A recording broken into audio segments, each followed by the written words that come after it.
Assalamualaikum warahmatullahi wabarakatuh. Bersama saya Yufroni Sarsen akan bersama Anda beberapa saat ke depan bersama dengan berita-berita terupdate.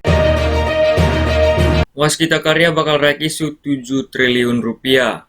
Rencananya dana hasil penerbitan raih isu 2022 digunakan untuk memperkuat modal kerja dalam mendukung program pemulihan ekonomi nasional serta menuntaskan proyek pembangunan proyek jalan tol yang masuk dalam proyek strategis nasional. Direktur Utama PT Waskita Karya Tbk Destiawan Suwarjono menerangkan, aksi korporasi ini dilakukan untuk mengembalikan porsi kepemilikan saham pemerintah di Waskita Karya sebelum raih isu akhir 2021 sebanyak 66,04%. Saat ini porsi kepemilikan saham pemerintah di WSKT sebanyak 75,35%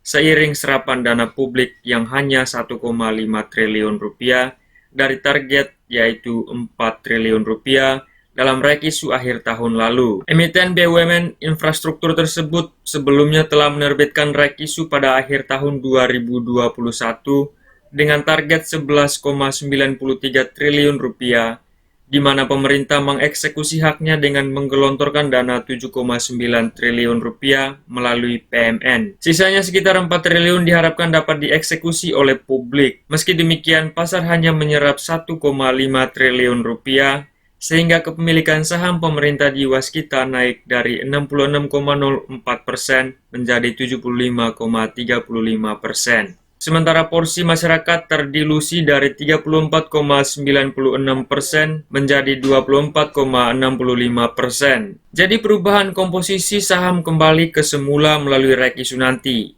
Bukan target kami tetapi karena permintaan dari para pemegang saham. Ini menjadi beban bila tidak tercapai dan kami akan pertanyakan apakah akan tetap pada komposisi 75,35% dan 24,65% seperti sekarang ini atau kembali ke semula yaitu 66,04% dan 34,96%.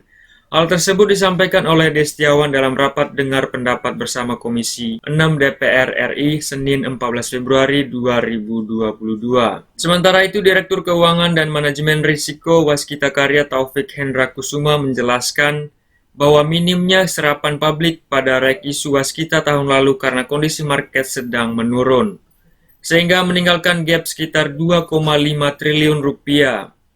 Karena itu perubahan komposisi dari semula 66,04% porsi pemerintah dan 33,96%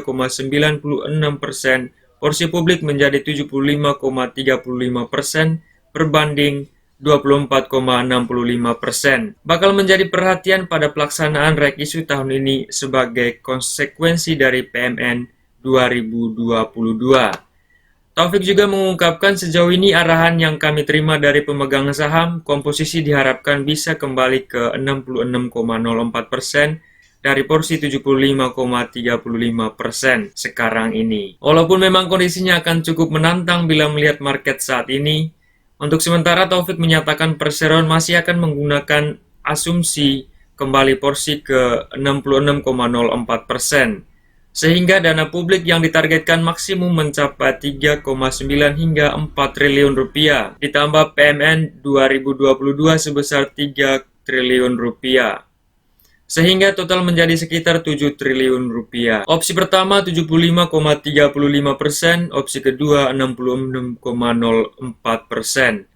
Opsi kedua sejauh ini masih kami simulasikan sebagai opsi paling optimal. Dan terkait PMN 2022, kami juga sudah mendapatkan surat rekomendasi dari Kementerian Keuangan.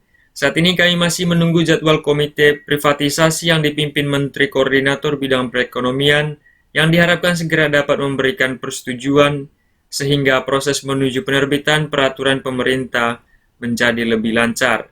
Terang Taufik lebih lanjut lagi. Taufik juga menyebutkan bahwa PP merupakan salah satu hal yang akan memberikan tantangan. Hal lainnya adalah ketika di market. Pasalnya berbeda dengan 2021 yang lalu, pada right issue tahun ini terdapat BUMN lain yang juga akan masuk market. Para pemegang saham pun bakal mengatur supaya keduanya tidak masuk market secara bersamaan dan tidak bersaing di market yang sama. Adapun dari sisi neraca, Taufik melaporkan bahwa injeksi modal dari pemerintah tersebut telah memberi dampak signifikan terhadap keuangan perseroan. Dia juga menjelaskan secara ekuitas membaik menjadi 20 triliun rupiah, diikuti dengan indikator-indikator perbaikan seperti current ratio yang sebelumnya di bawah kini menjadi 1,75. Kemudian debt equity ratio juga meningkat menjadi 3,42% dan untuk sementara bisa dikatakan cukup aman.